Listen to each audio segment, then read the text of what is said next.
दादाजी कुछ हमारे पास एसएमएस आए हुए हैं।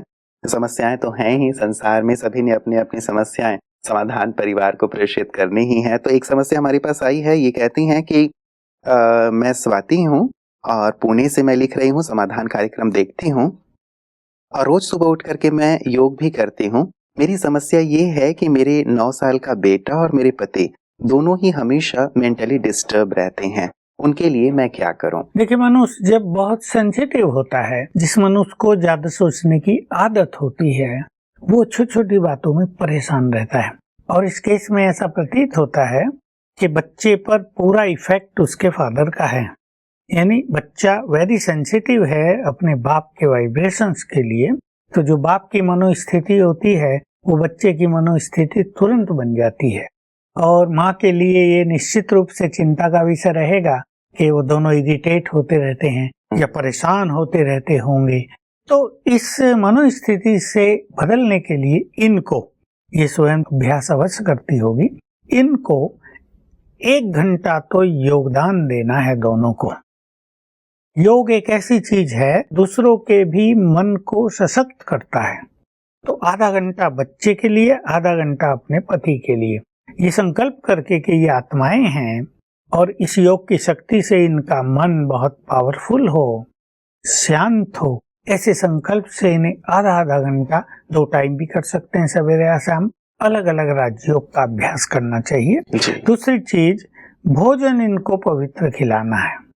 बाप तो फिर भी चलो बड़ा है, 30 साल का तो होगा, लेकिन बच्चा अभी छोटा है, 9 ही साल का है। तो बच्चे की मनोस्थिति को अभी ठीक कर लेना बहुत कल्याणकारी होगा, क्योंकि अगर बचपन से ही बच्चे में इरिटेशन होता है, परेशान रहने की आदत पड़ती है, वो कुछ भी चीज सहन करने के लिए, सुनने के लिए तैयार नहीं, तो बड़ा होकर उसको हर फील्ड में कठिनाई होगी। पढ़ाई में भी उसको बहुत कठिनाई होने लगेगी, क्योंकि 2-4 साल चलने वाला इरिटेशन या परेशानियां मनुष्य की ब्रेन की शक्तियों को छीन करने लगती हैं। तो बच्चे का ब्रेन बिल्कुल कमजोर पड़ने लगेगा। इसलिए तो भोजन बनाते हुए कम से कम 100 बार याद करेगी, मैं परम पवित्र आत्मा हूँ। और लास्ट में संकल्प करे, इस पवित्र भोजन को खाने से इन दोनों का चित्त शांत हो जाए, वो सशक्त हो जाएं, वो समस्याओं को खेल मानने लगे, वो बहुत हल्के रहने लगे। बस ये संकल्प इन्हें रोज 2 बार अवश्य करना है भोजन पे। इससे बहुत फायदा होगा। लेकिन साथ में इन्हें बात भी करनी चाहिए दोनों से, बच्चे से भी प्यार से। अच्छे मूड में भी तो होते होंगे ना दोनों, जब वो अच्छे मूड में हो तो उनसे थोड़ी अच्छी बात करनी चाहिए। जैसे बच्चे को गोद में ले, प्यार से सामने बैठाए और बात करे, ये तो बहुत छोटी बात है, तुम्हें बहुत खुश रहना चाहिए, ये तो बातें आती हैं और चली जाती हैं, बी इजी, अब तुम्हारा पढ़ाई का समय है, पढ़ाई का एंजॉय करो। इन चीजों में ज्यादा विस्तार में जाने की जरूरत तुम्हें नहीं है। पति से भी ऐसी बात करनी चाहिए कि ये बातें तो जीवन में आती रहती हैं, स्ट्रांग बनना है आपको, मुस्कुरा के हर बात को समाप्त कर दो, इजी नेचर बना लो, तो सब चीज इजीली चली जाएंगी। इस तरह बीच बीच में जब उनका अच्छा मूड देखें तो उनसे थोड़ी बात भी करें और उनको उमंग भी दिलाएं, मोटिवेट भी करें कि कोई नहीं, ये बात है ना, समाप्त हो जाएगी, कोई नहीं, सबके सामने आते हैं, कोई हमारे सामने थोड़ा ही आई है, हम सब आपके साथ हैं, आपको घबराने की कोई बात नहीं, सब ठीक हो जाएगा। ऐसे शब्दों से उनको हल्का भी करना चाहिए, मोटिवेट भी करना चाहिए, क्योंकि दोनों ही कोई बहुत बड़े नहीं हैं। दोनों ही यदि अभी समझ जाएंगे तो पूरा जीवन सुखों में व्यतीत करेंगे। मतलब ना तो खुद इरिटेट हो, बल्कि योग के माध्यम से और बात करके इसे ठीक किया जा सकता है। अदरवाइज होता यह है ब्रता जी कि सामने वाले यदि बार बार इरिटेट हो रहे हैं, परेशान हो रहे हैं, डिस्टर्ब हो रहे हैं, तो उनका प्रभाव खुद के ऊपर भी आ जाता है।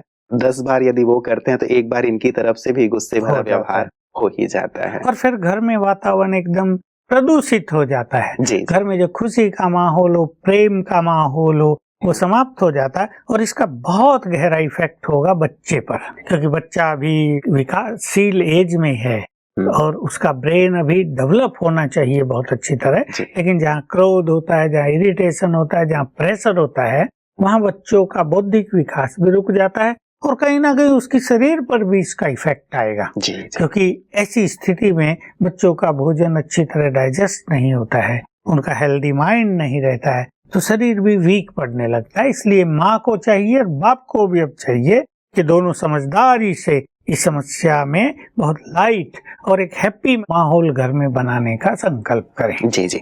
लता जी, ये दूसरा हमारे पास जो SMS आया है, नाम तो नहीं है, ये कहते हैं कि ओम शांति भाई जी, मेरा सवाल ये है कि अगर योग करने से हमारा विकर्म विनाश होता है, हम कितने घंटे और कितने दिनों तक योग करेंगे तो हमारी पिछले जन्मों के भी विकर्म विनाश हो जाएंगे और हमारा ये जो जीवन है वो बहुत सहज और सरल हो जाएगा, विघ्नों से मुक्त हो जाएगा। बिल्कुल, योग से विकर्म विनाशी होते हैं क्योंकि योग एक अग्नि है और ये जो विकर्म है मनुष्य के, ये आत्मा के साथ साथ ब्रेन में भी प्रिंट होते हैं। जी। तो जब हम ऑलमाइटी से योग युक्त होते हैं तो उसकी पावरफुल एनर्जी आत्मा में आती है, वो फैलती है ब्रेन में और जो नेगेटिव प्रिंट्स हैं, जो बैड एनर्जी है, उसको नष्ट करती है। तो इस जन्म के भी और पूर्व जन्मों के भी विकर्म योग से विनाश होंगे ही। रही बात कितना योग करें और कितना दिन करें, देखिए 4 घंटे योग अभ्यास रोज अवश्य होना चाहिए। उसमें योग बहुत पावरफुल, बिल्कुल एकाग्रता के साथ हो। और ये कहना तो उचित नहीं होगा कि 2 साल करो या 4 साल करो, क्योंकि किसके विकर्म कितने ज्यादा हैं और किस तरह के हैं उस पर डिपेंड करेगा। इसलिए एक लंबा समय योग अभ्यास करने का लक्ष्य बना लेना चाहिए, क्योंकि योग अभ्यास न केवल विकर्म विनाश करने के लिए होता है, लेकिन ये परमात्म मिलन का सुख भी अनुभव कराता है।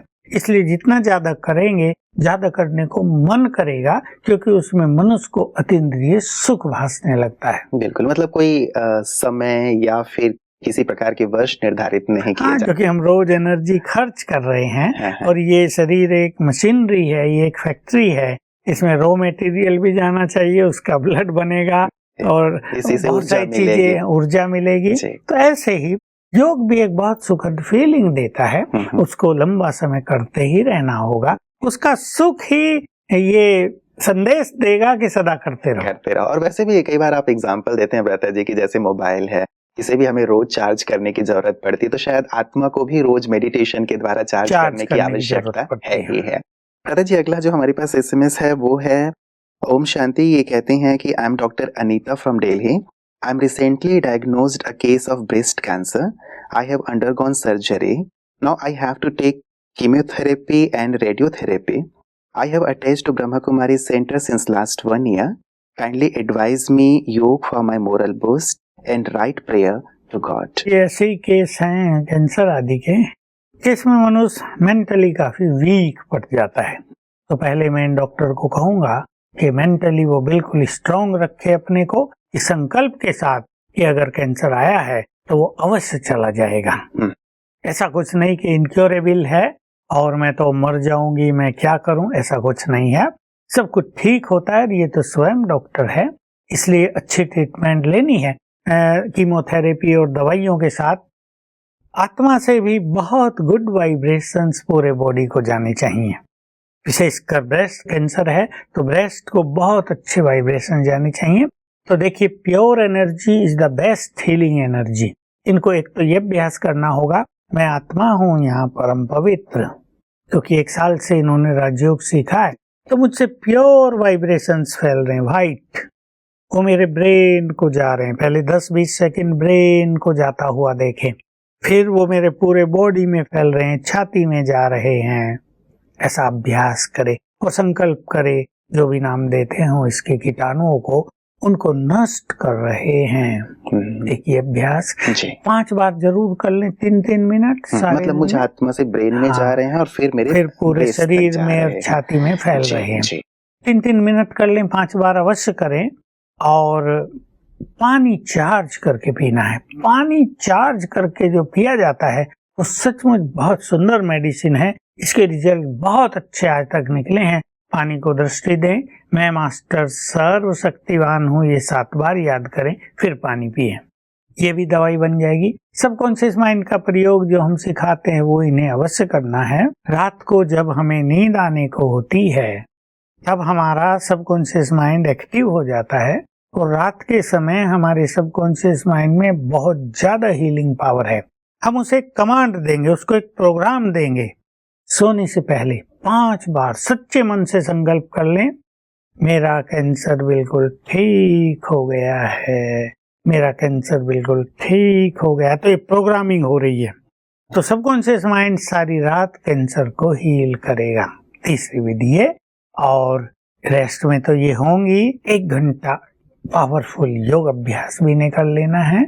योग की एनर्जी भी देह को बहुत मदद करेगी, लेकिन योग से वो विकर्म भी विनाश हो जाएंगे जिसके कारण ये परिस्थिति बनी है। मेडिसिन के साथ ये मेडिटेशन का प्रयोग भी बहुत ज्यादा जल्दी इनको सफलता प्रदान करेगा, और हमारी शुभ भावनाएं हैं कि इनका कैंसर बिल्कुल ठीक हो जाएगा और ये फिर से अपना नॉर्मल, हैप्पी और प्रोफेशनल लाइफ जिएंगे। जी जी, बहुत सारे ऐसे एग्जाम्पल वैसे भी सुनने में आते हैं भ्राता जी, जिनको इस प्रकार से कैंसर वो किया गया था, बताया गया था कि कैंसर है, और बिल्कुल अच्छे होकर के आज नॉर्मल लाइफ जी रहे हैं। मैं पूछता हूँ, अभी एक बुजुर्ग व्यक्ति, कई साल उसको कैंसर रहा, मेरे को अभी मिला, मैं वहाँ गया था, मैंने पूछा आपकी तबीयत, कि मेरा कैंसर बिल्कुल ठीक हो गया, उसका कोई इफेक्ट नहीं है। एक बहुत अच्छी ये बात है, और ये होपफुल चीजें हैं जो मनुष्य को होप दिलाती हैं कि कैंसर हो या कोई बीमारी हो, मनुष्य यदि बहुत अच्छी मनोस्थिति में रहे और ठीक ठीक उसको दवाइयाँ मिल जाएं तो हर बीमारी ठीक हो जाती है, और इनकी भी अवश्य ठीक हो जाएगी। बिल्कुल, मतलब इसको हवा बनाने की जरूरत नहीं है ना। तो कैंसर नाम सुनते ही व्यक्ति आधा तो इसी प्रकार से घबरा जाता है कि पता नहीं अब क्या होगा। बहुत सारे एग्जाम्पल्स हैं जो ठीक होकर के बहुत अच्छे से जीवन जी रहे हैं। तो हम उम्मीद करेंगे कि अनीता जी भी जल्दी से जल्दी ठीक हो जाएंगी। लता जी, अगला एसएमएस हमारे पास लता जी ने भेजा है, कहती हैं ओम शांति सूर्य भाई जी, मेरा नाम लता है और मेरी आंखें बहुत कमजोर हैं, क्या योग से मैं अपनी कमजोर आंखों को ठीक कर सकती हूँ? बहुत सारे लोगों की आंखों में ऐसी तकलीफ रहती है। ये भी समस्या बढ़ती जा रही है। पीछे जो नर्व्स जोड़े हुए हैं आंखों को, सारा जो सिस्टम है वो भी कईयों की वीक हो जाती हैं। इसमें भी जैसे कैंसर के रोग में हमने 4 बातों की चर्चा की, वैसे ही आंखों की इस बीमारी में भी वही 4 बातों का अभ्यास करेंगे, लेकिन उसमें एक प्लस करेंगे कि हाथों से प्योर एनर्जी आंखों को देंगे। हाथ मलते हुए 2-3 बार याद करेंगे, मैं परम पवित्र आत्मा हूँ, तो हाथों से प्योर एनर्जी निकलने लगेगी। इसको आंखों पे रख देंगे ऐसे 1 मिनट के लिए जी, और फील करेंगे कि प्योर एनर्जी आंखों को जा रही है, आंखों को बिल्कुल ठीक कर रही है, स्ट्रॉन्ग कर रही है। और वैसे ही मैं आत्मा मास्टर सर्वशक्तिवान हूँ, ये शक्तियों की लाल किरणें ब्रेन में फैल रही हैं, और जो ये नर्व्स हैं इनको स्ट्रॉन्ग कर रही हैं। जिसकी आंखें बहुत वीक हैं उसकी नर्व्स जो है आंखों को जोड़ने वाली वो कमजोर हो जाती हैं। तो शक्तियों के वाइब्रेशंस देंगे और संकल्प करेंगे, इससे वो नर्व्स बहुत पावरफुल हो रही हैं। और रात को सोते वक्त 5 बार संकल्प करना है कि मेरी आंखें बिल्कुल स्ट्रॉन्ग हो गई हैं, उसकी नेत्र ज्योति बिल्कुल नॉर्मल हो गई है, परफेक्ट हो गई है। प्रोग्रामिंग देंगे अपने सबकॉन्शियस माइंड को रात के समय, और 1 घंटा योग। अगर इनको आंख खोल के योग करना भारी लगता हो, क्योंकि जिनकी आंखें वीक होती हैं उनको थोड़ी ऐसी कठिनाई आती है, तो कुछ समय ये आंख बंद करके करें, फिर खोल के करें। जिस तरह भी ये अपने को रिलैक्स फील करें, चाहे आधा घंटा सवेरे आधा घंटा शाम को कर लें, अलग अलग टाइम पे कर लें, और आत्मा से प्योर एनर्जी भी आंखों को दें। एक तो शक्तियों की बात हमने की कि शक्तियों की लाल किरणें आंखों को जा रही जो नर्व्स को स्ट्रॉन्ग कर रही हैं। दूसरा, प्योर एनर्जी भी दें, मैं आत्मा परम पवित्र हूँ, मुझसे प्योर एनर्जी आंखों को जा रही जो आंखों की ज्योति को बढ़ा रही है। तो इस तरह के अभ्यास करने से इनको बहुत सुंदर परिणाम प्राप्त होगा। चलिए, बहुत बहुत शुक्रिया भ्राता जी। समाधान कार्यक्रम लगातार सब तक अपनी शुभकामनाएं पहुंचाता रहता है, और आपकी भी बहुत सारी जो शुभकामनाएं हैं सब तक पहुंचती हैं, और अच्छे अच्छे रिजल्ट तो हमें मिल ही रहे हैं। आज भी जो सुंदर चर्चा हुई है उसके लिए आपका बहुत बहुत शुक्रिया भ्राता जी। मित्रों, लगातार हमारी बातें हो रही हैं कि यदि समस्या है तो निश्चित रूप से एक समाधान तो होता ही है। और जैसे शुरुआत मैंने की थी, बात की कि कैसे संघर्ष या परिस्थितियां जीवन को बहुत शक्तिशाली बना देता है। ऐसा नहीं होता कि पूरे जीवन हम संघर्ष में जी रहे हों, बहुत कम ऐसा होता है कि संघर्ष आते हैं, परिस्थितियां आती हैं और वो कहीं ना कहीं हमें ऊपर नीचे करती हैं। शायद इसलिए कि हम थोड़े से उलझ गए हैं कहीं, या हम अपनी शक्तियों से अनभिज्ञ हैं, क्योंकि कई बार ये हमारी शक्तियों को बहुत जागृत कर देते हैं। मुझे एक घटना याद आती है कि भुज के एक हॉस्पिटल में एक पेशेंट जो कम्प्लीटली पैरालाइज था, लेटा हुआ था, अब 2001 की बात है, आपको याद होगा 26 जनवरी 2001 जब बहुत जोरदार भूकंप आया था। वो कंप्लीटली पैरालाइज्ड व्यक्ति जिसकी खाट पे ही देख रेख की जाती थी, अब उस दिन कोई उसकी ओर देख ही नहीं रहा था। जब भूकंप आया तो सब अपनी अपनी जान बचा के भागे जा रहे थे। ये व्यक्ति जो कई समय से, लंबे समय से पैरालाइज था, बेड पे पड़ा हुआ था, जब उसने देखा कि कोई मेरी तरफ देख ही नहीं रहा है तो उसने भी हिम्मत की, उसके भी हाथ पैर में कंपन हुए, वो भी बिस्तर से उठा और भागना शुरू कर दिया। आज भी व्यक्ति जीवित है, सुरक्षित है। कहने का भाव, हमारे अंदर बहुत सारी शक्तियां हैं लेकिन शायद सोई हुई हैं। जब ऐसी परिस्थितियां आती हैं, जैसे भूकंप वाली परिस्थिति में एक पैरालाइज्ड व्यक्ति उठ के भाग खड़ा हुआ, पूरी तरह से ठीक हो गया, जीवित हो गया, वैसे ही कई बार परिस्थितियां हमारी अंदर की शक्तियों को जगा देती हैं। इसलिए परिस्थितियों में घबराएं नहीं, मन को शांत रखें, संयमित रखें और पूरी तरह से ईश्वर पर विश्वास रखते हुए मेडिटेशन का अभ्यास करें, तो आपको भी ऐसे अनुभव होंगे कि आपकी भी शक्तियां जागृत हो गई हैं। हमारी ढेर सारी शुभकामनाएं कि जीवन मखमली हो, आनंदित हो और यदि परिस्थितियां आए तो उन्हें भी आप सहज रूप से पार करते हुए अपनी शक्तियों को जागृत करें। अपना ख्याल रखिएगा, कल पुनः मुलाकात होगी आपसे। नमस्कार।